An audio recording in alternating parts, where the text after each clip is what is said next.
Estamos de volta aí com mais um bloco do Missão Saúde na TV.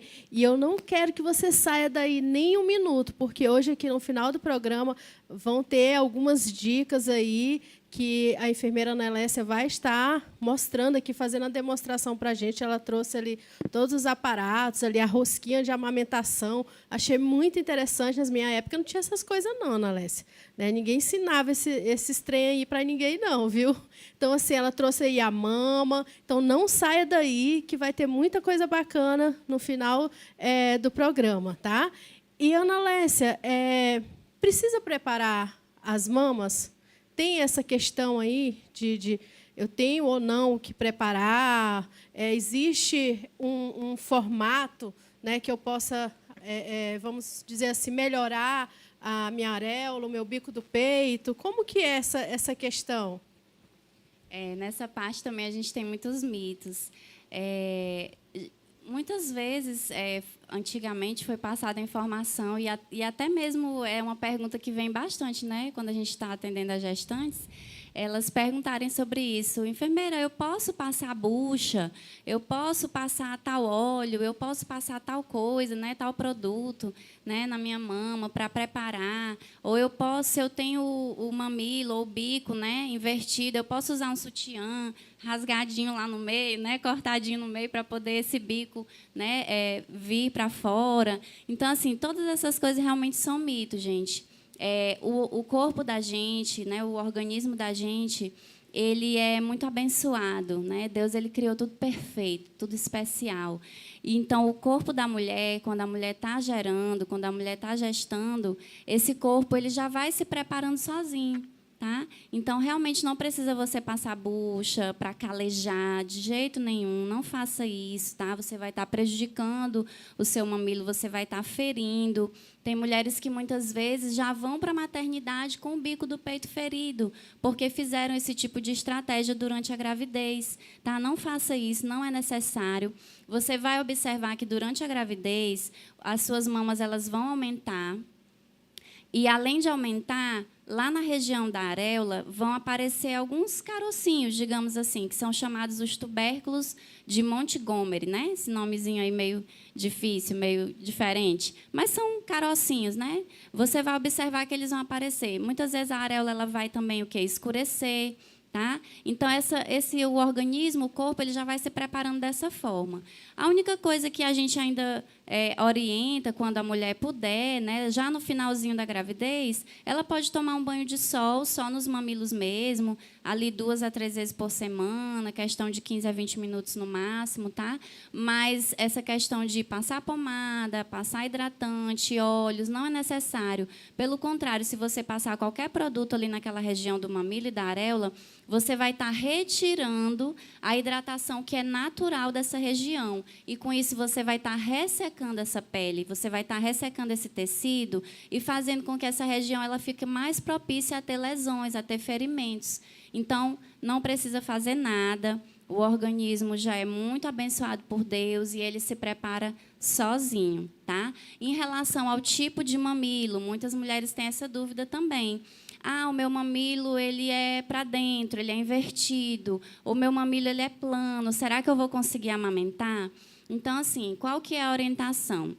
Todos os tipos de mamilos são possíveis, sim, da mulher amamentar. Alguns vão trazer um desafio a mais, tá? Mas isso não é determinante para dizer, não vai amamentar, não vai conseguir amamentar porque o mamilo é plano, não vai conseguir amamentar porque o mamilo é invertido. Não, o mamilo, na verdade, ele vai funcionar como algo que vai estimular o bebê. Então, a mãe ela usa o mamilo para fazer um estímulo, né, na bochechinha do bebê, e o bebê ele tem algo especial, que eu costumo dizer que é um chipzinho que Deus colocou ali. Né? Esse bebê ele não nasce sabendo, mas ele tem isso realmente por instinto. Então, quando a mãe toca a bochechinha do bebê, né, com o mamilo, ela está disparando nele o reflexo de busca, e aí, automaticamente, o bebê abre a boquinha e a mãe aproveita aquele momento, né, e coloca o seio para o bebê amamentar, né, para o bebê mamar. Então, o mamilo ele funciona basicamente para isso, porque, na verdade, o bebê, quando ele vai mamar, ele vai abocanhar a areola. Então, não precisa você ficar angustiada, achando que porque você tem um mamilo plano, um mamilo invertido, que você não vai conseguir amamentar. Claro que isso vai demandar, muitas vezes, um pouquinho mais de atenção, às vezes uma posição que você vai ter que adaptar ali, que você vai ter que aprender, né, como se conduzir, o posicionamento correto, a pega correta com esse bebê. É um desafio a mais, mas é possível de ser vencido. Então, todos os tipos de mamilo, a mulher pode, sim, conseguir amamentar. Agora, Analécia, assim como se inicia a amamentação, no momento também precisa interrompê-la também, né? Mas isso pode acontecer de maneira precoce, um desmame precoce. Como é que isso acontece? Quais são as causas mais comuns do desmame precoce? O que pode levar a isso? É verdade. O desmame precoce, inclusive, infelizmente, ele é bem comum no nosso país, né? Existem estatísticas que mostram que aproximadamente 54% das crianças acabam, né, tendo essa situação, né, do desmame precoce. Uma das causas principais é realmente o uso, por exemplo, de bicos, mamadeiras, chupetas. Tem bebezinho que já sai da maternidade com aquela chupeta linda, aquela foto linda. Desculpa, mamães, né? É muito bonito, né? Acha super romântico, super lindo aquele bebê com aquela chupeta linda, mas aquela chupetinha no início, principalmente nos primeiros 3 meses, ela é realmente algo que a gente não quer, que ela pode destruir, realmente destruir a sua amamentação, fazer com que você perca a sua amamentação. Então, bicos artificiais, como mamadeira, chupeta, às vezes aqueles bicos de silicone também, né, que algumas mães que têm mamilo plano, né, ou invertido, às vezes utilizam, tá? Acaba fazendo com que o bebê entre numa condição que a gente chama de confusão de bicos. E aí ele acaba confundindo esses bicos e, em algum momento, nessa caminhada aí, esse bebê vai acabar não aceitando mais a mama, não aceitando mais o peito. Quando a gente fala de mamadeira, de chuquinha, por exemplo, além da confusão de bico, tem também a confusão de fluxo. Porque, claro que um leite que sai da mama, né, do seio da mãe, ele não vai sair com a mesma velocidade, com a mesma ejeção, com o mesmo fluxo que um leite que sai da mamadeira. Então, também o bebê acaba ficando confuso com isso e, rapidamente, essa amamentação é perdida por conta disso. Algumas outras situações também que acontecem para o desmame precoce é a questão da mãe passar por alguma dor, por algum ferimento no seio, né, no mamilo, na areola, e ela muitas vezes não recebe orientação, não recebe ajuda, não recebe apoio nesse momento, e ela acaba não conseguindo, né? Muitas até, às vezes, acham que amamentar com dor é normal, que é assim mesmo. Tem mulheres que já me contaram que ouviam, né, da sua rede de apoio, alguém do lado dizia: é assim mesmo, vai rachar, vai ferir, vai sangrar, tem que ser desse jeito. Vai arrancar um pedaço, mas tem que ir, continua, né? Justamente. Então, assim, tem pessoas que, infelizmente, mulheres que às vezes escutam isso, e elas acabam tomando aquilo como: é verdade, é normal, então eu tenho aqui que me sacrificar, amamentar com dor, sofrendo, chorando, morrendo, mas eu vou amamentar. E não tem que ser assim, de jeito nenhum. Existe, né, orientação para que você consiga fazer o posicionamento correto do bebê, para que o bebê pegue corretamente o seio. Se está sentindo dor, alguma coisa está errada, né? Procure ajuda, busque orientação, porque amamentar com dor não é normal, definitivamente não é normal. E o desmame precoce, a gente precisa sempre dizer assim que a Organização Mundial de Saúde, né, ela orienta o aleitamento materno exclusivo até os 6 meses, sem água, sem chazinho, não precisa nem outra coisa, nenhum outro alimento. E o que é considerado, então, desmame precoce? O desmame precoce, alguns estudiosos consideram quando ele é nesse período, abaixo dos 6 meses, né, quando a criança deveria estar no aleitamento materno exclusivo, e aí, antes de completar esses 6 meses, a criança, às vezes, acaba desmamando. E outros consideram antes de 1 ano.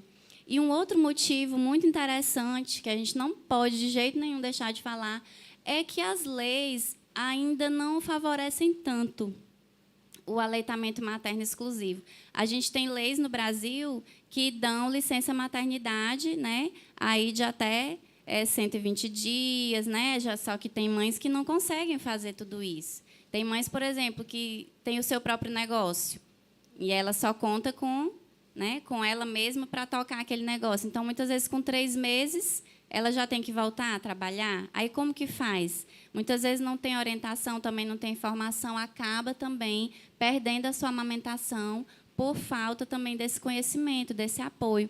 Então, são muitas as causas do desmame precoce e a maioria delas a gente vê que é por falta de apoio, né? Que é por falta de conhecimento. Então, precisa realmente a gente voltar o nosso olhar, né, para essa mulher que está amamentando e que deseja, né? Porque a amamentação ela tem que ser desejada, ela não pode ser uma obrigação. A mulher não pode se sentir obrigada, ela tem que ter o entendimento, o conhecimento a respeito do quanto é especial amamentar, do quanto é importante para ela, para o bebê, mas que seja uma decisão, porque isso vai tornar tudo muito mais leve. Ana Lécia, e por que a sociedade deve apoiar a amamentação? Como que ela pode fazer isso?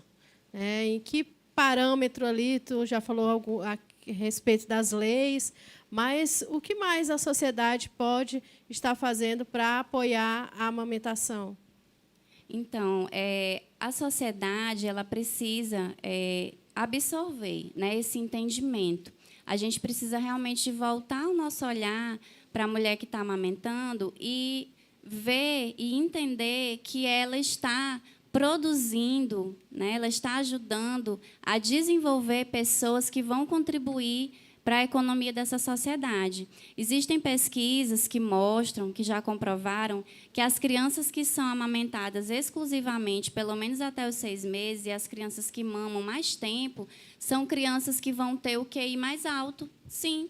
São crianças que vão ser mais inteligentes, sim. São crianças que vão ter uma escolaridade mais alta e, consequentemente, elas vão ter uma renda melhor.